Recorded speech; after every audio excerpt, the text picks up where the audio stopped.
Good afternoon. There are three things I want to speak briefly today with you all about. The new milestone in our progress against COVID-19 here at home, steps we're taking to fight COVID internationally, and an important tax cut for families with children under the age of 18. And that's where I'm going to start. Today is tax day, when everyone's taxes are due. No one likes to pay taxes, I know. But my dad used to say it's a small price to live in this country. But I want to tell everyone with children why, as they're filing their taxes today, they should know that a new tax cut will be coming their way for working class and middle class folks, and very soon. As everyone knows, we firmly believe the need to make our tax system work for the middle class.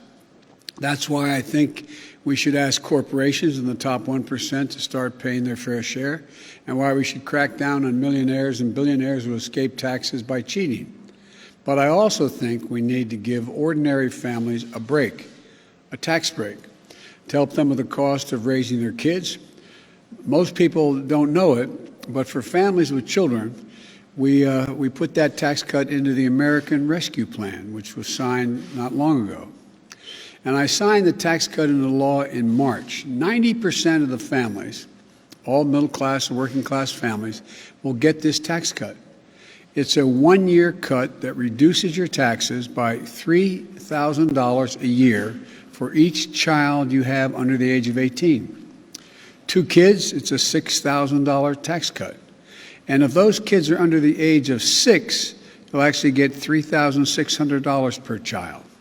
So, as you file your taxes today, know that your tax cut is coming. But here's the great news. You won't have to wait until your next year's tax return to get that break. I'm announcing today that on July 15th and the 15th of every month thereafter throughout the year, you will get deposited in your bank account half of your tax cut, at least $250 per child each month, a direct deposit into your account.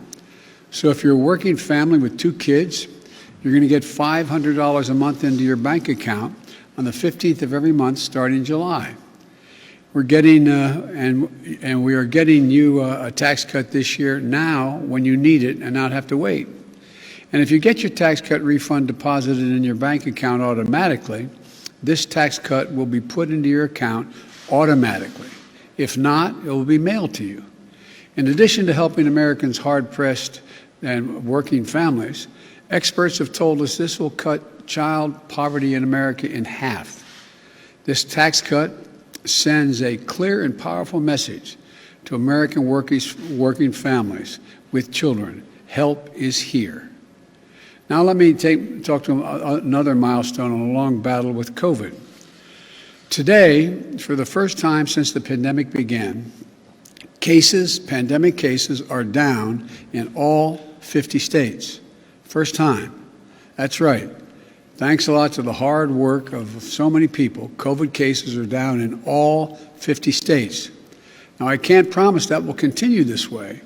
We know there will be advances and setbacks, and we know that there are many flare-ups that could occur. But if the unvaccinated get vaccinated, they will protect themselves and other unvaccinated people around them. If they do not, states with low vaccination rates may see those rates go up, may see this progress reversed. Ultimately, those who are not vaccinated will end up paying the price. The vaccinated will continue to be protected against severe illnesses, but others may not be if you're not vaccinated. But given that the vaccination is convenient and free, it'll be a tragedy and a needless one to see COVID cases among those who do not get vaccinated go up. We're not done fighting this virus. We still have tens of millions left to vaccinate. But we are making significant progress. In fact, when tomorrow's vaccination numbers come out, they'll show that 60% of the Americans have received at least one shot. Every day, the light at the end of that tunnel is growing brighter. This vaccination effort has been a historic logistical achievement for our nation. And I want to thank the scientists and the researchers, the companies manufacturing the vaccines, the National Guard, the U.S. military, FEMA, the nation's governors, doctors, nurses, pharmacists. And I want to thank the American people who have stepped up and done their patriotic duty and gotten vaccinated. In less than 4 months, we've gone from less than 6% to 60% of adults in America with at least one shot.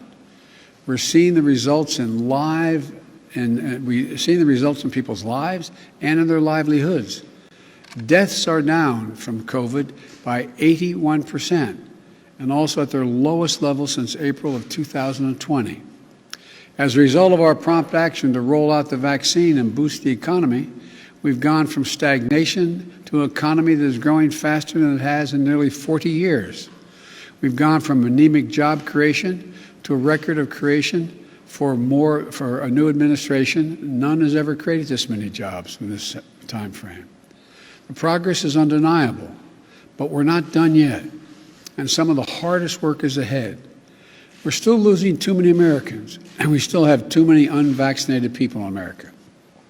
Last week, the CDC announced that if you're fully vaccinated, you no longer have to wear a mask. They reported that the science now shows that your vaccination protects you as well as being masked or better than being masked. So you can protect yourself from serious illness from COVID by getting vaccinated or wearing a mask until you're fully vaccinated. Either way, you're protected. As I said last week, some people may want to continue to wear masks, even if they are fully vaccinated. That's a decision they can make. Some businesses may want to continue to require wearing masks. Let's all be kind and respectful to one another as we come out of this pandemic and respect those who want to continue to wear a mask, even if they've been vaccinated. Above all, let's work together, though, to meet the target I've set of 70% of adults, all adults, with at least one shot by July the 4th. 7 states have already done this. Getting vaccinated has never been easier. We are 80,000 locations where you can get a shot. 90% of you live within 5 miles of one of those locations. You can now find a vaccine site near you by texting your zip code to 438829. 438829. Your zip code and that number. You'll get all the places near you. Many places don't require an appointment. Just walk in and get the shot. It's free, and everyone 12 years and above is eligible. If you need help getting your vaccine site, getting to or from your vaccination site, Lyft and Uber are offering free rides to take you to the vaccination site and bring you back home between May 24th and July the 4th to anyone who wants to get vaccinated. And I've called on employers to do their part as well, offering their employees paid time off to get vaccinated. And we've set up a program nationally to reimburse those businesses for the cost of giving employees the time off. Now it's time to get your shot. We have the vaccine. We've secured enough supply to vaccinate all adults and children above the age of 12. I repeat, now's the time to get your vaccine shot. Now, over the past 118 days, our vaccinations program has led the world. And today, we're taking an additional step to help the world. We know America will never be fully safe until the pandemic that's raging globally is under control. No oceans wide enough, no walls high enough to keep us safe. Rampant disease and death in other countries can destabilize those countries, and pose a risk to us as well. New variants could arise overseas that could put us at greater risk. And we need to help fight the disease around the world to keep us safe here at home and to do the right thing of helping other people. It's the right thing to do. It's the smart thing to do. It's the strong thing to do. In March, we shared over 4 million doses of our AstraZeneca vaccine with Canada and Mexico.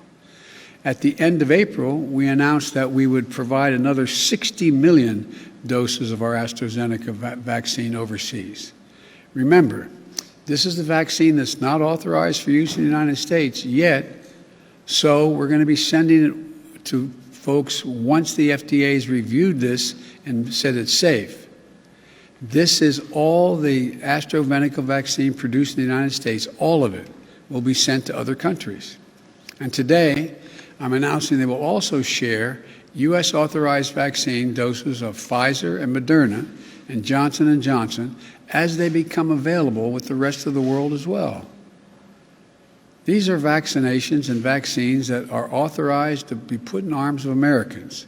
And by the end of June, when we will have taken delivery of enough of such vaccines to protect everyone in the United States will share at least 20 million of those doses, that extra supply, with other countries.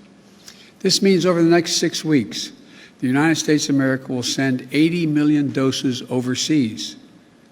That represents 13% of the vaccines produced by the United States by the end of June. This will be more vaccines than any country has actually shared to date, 5 times more than any other country, more than Russia, China, which have donated 15 million doses. You know, there's a lot of talk about Russia and China influencing the world with vaccines.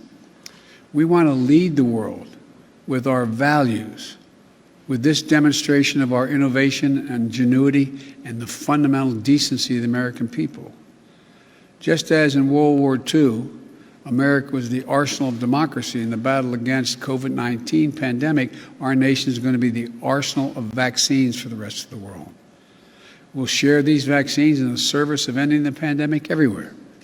And we will not use our vaccines to secure favors from other countries. We'll work with COVAX, the international organization set up, and other partners to ensure that the vaccines are delivered in a way that is equitable and that follows the science and the public health data. Today's announcement to share 80 million doses is our next step as we ramp up the efforts to respond to COVID-19 around the world. In the weeks ahead, working with the world's democracies, we'll coordinate a multilateral effort to end this pandemic. I expect to announce progress in this area at the G7 summit in the United Kingdom in June, which I plan on attending. This is a unique moment in history, and it requires American leadership. But I want to be clear. Beating this pandemic globally is beyond the capacity of any one nation, even the United States. But the United States will continue to donate our excess supply as that supply is delivered to us. But that won't be nearly enough. What we need to do is lead an entirely new effort, an effort that involves working with the pharmaceutical companies and others and partner nations to vastly increase supply, to create, most of it here in the United States, the kind of capacity that can beat this pandemic worldwide in a way that creates jobs here at home and saves lives abroad. This will take longer than our immediate work to donate from the existing supplies. And we're going to be asking other nations to help shoulder the economic cost of this effort. But the consequences will be more lasting and more dramatic. Doing this will help us beat the pandemic and leave us with a manufacturing capacity here to prepare for the next crisis, the next vaccine needed. I'm putting Jeff Zients, who is leading our COVID team and the COVID efforts to beat the virus here in the United States, in charge of this effort. Jeff will be working with our National Security Council and a talented, dedicated team that has been stood up all across our government. It'll include Gail Smith at the State Department leading in diplomacy and experts from our Agency of International Development and the Department of Health and Human Services as well. We're going to bring the same whole-of-government response to the global effort that made us so successful here at home. Again, the United States, has secured enough supply for all eligible Americans, all Americans 12 years old and older. And we still have work to do, though, hard work. But because we have done so much here, because of the power of American companies, research, and manufacturing, we can continue to do more to help the rest of the world. This is a rapidly changing world, and it's a mistake to bet against democracies. Just as democracies led the world in the darkness of World War II, democracy will lead the world out of this pandemic. And America will lead those democracies as they work to bring greater health and hope to the world in the months to come. And folks, think back. 4 months ago was an audacious goal that we had to put 1 million shots in the arms in my first 100 days as president. 100 million, I should say. We did over 220 million shots in that time frame. Back then, most adults weren't eligible to get the shot. Now, everyone 12 years or older is eligible. And tomorrow, 60% of all American adults will have received at least one shot. Look what we've done. Look what we've done, America. Look at what you've done, America. There's not a single thing beyond our capacity to do in this country when we decide to do it, and we do it together. We can do whatever we set our minds to do if we do it together. And that's exactly what we're going to do. Solve the problem here in the United States, which we're well on our way of doing, and help solve the problem for the world by organizing the rest of the democracies of the world. I want to thank you all. God bless you, and may God protect our troops. Thank you very much. Are you worried about India's situation, sir? Will you insist on a ceasefire given the escalation of violence? Sir, are you worried about situation in India, sir? Mr. President, will you insist upon a ceasefire given the escalation in violence we've seen over the weekend? I'll be speaking with the Prime Minister in an hour, and I'll be able to talk to you after that. Thank you. You've defended Israel's right to defend itself. Do you still believe its actions are proportionate to what they're facing?